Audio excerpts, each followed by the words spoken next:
In 2002, NFL veteran Kevin Carter launched the Kevin Carter Foundation, a nonprofit organization that enriches the lives of children through partnerships with other nonprofits such as the Make-A-Wish Foundation. Soon after, Carter also created a star-studded event in Nashville entitled Waiting for Wishes, where he and fellow co-host DeMarcus of Rascal and various other celebrities have raised over $2.4 million for children charities across the country.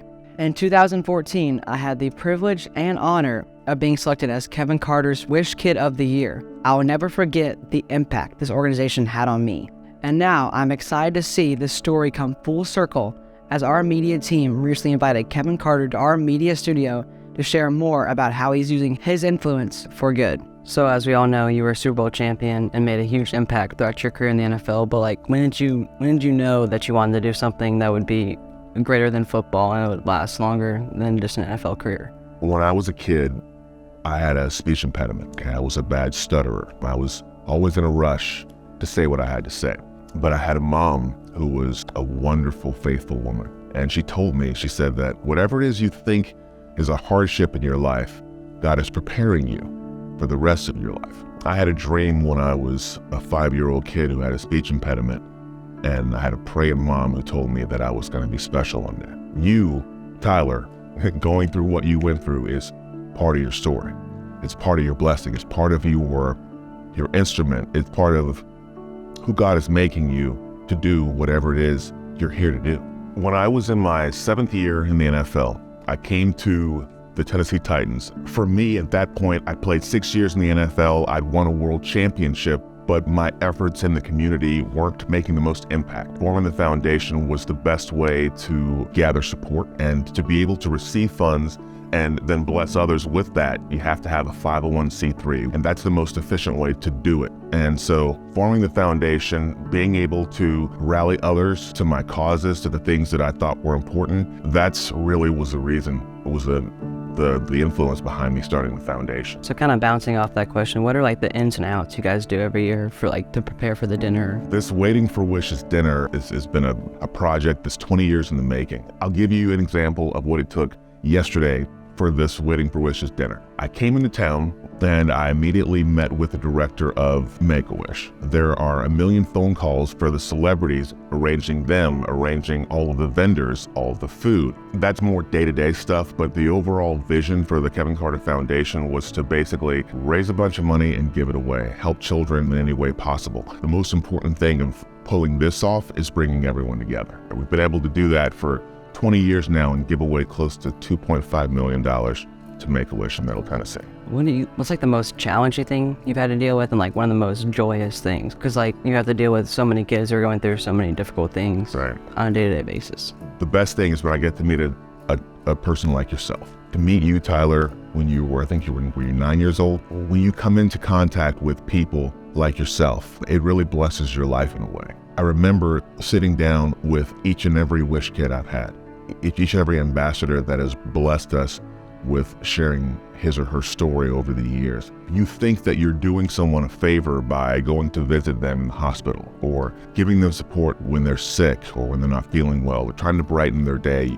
You think it's you lifting them, but it's really them lifting you. And for me, coming in contact with a child like yourself, with an amazing story like anyone else, with dreams and hopes and things that you want to accomplish, but you're burdened with this life-threatening illness. Such an early age, something that most of us will never have to face in our lifetime. We'll never have to go through what it was, the fight that you had to go through.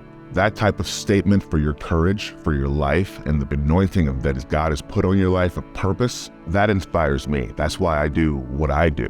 This right here, being able to sit down and a broadcast and have an interview with you is truly, it makes everything that I've done for all these years so worth it. Tyler, all right, I got a question for you. Since you were being the interviewer, we're going to turn the tables a little bit. What was it like at the time to be a Wish ambassador for Waiting for Wishes, and how's it impacted you going forward? I feel the main thing when I first got started in all this, just to know how many people cared about me. I really didn't know about Make-A-Wish. I remember sitting in a hospital bed, I felt hopeless. I was scared for my life, and I didn't know if I would see the next day. And I just felt when people came every day and they're asking me questions and what I wanted to do, And when you reached out to me, and when I got to stand in front at your dinner and like speak to hundreds of people, I didn't know that many people cared about childhood cancer. So I think that was the main thing that like opened my eyes. Like you and like my story, I got to meet LeBron, and I feel like everyone that I came in contact with tried to make it the best day for me, knowing that I didn't know if I would have a next day. That's the main thing I've tried to live my life. Thank you so much for your candor.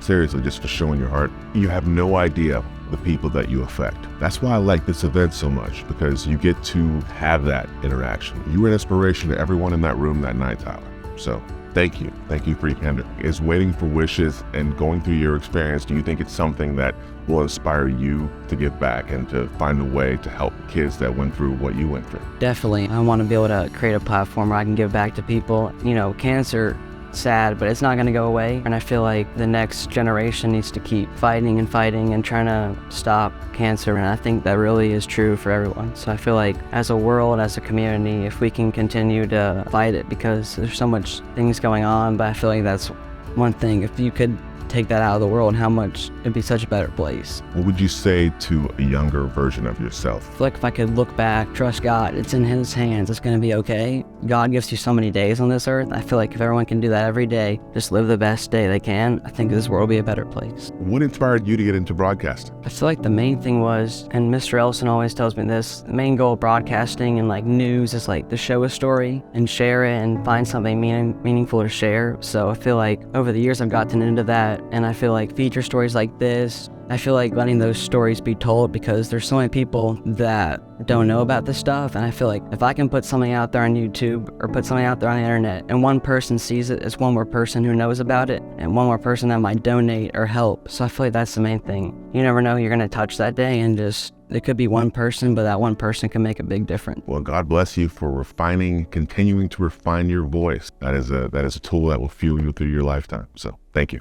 Thank you so much. All right.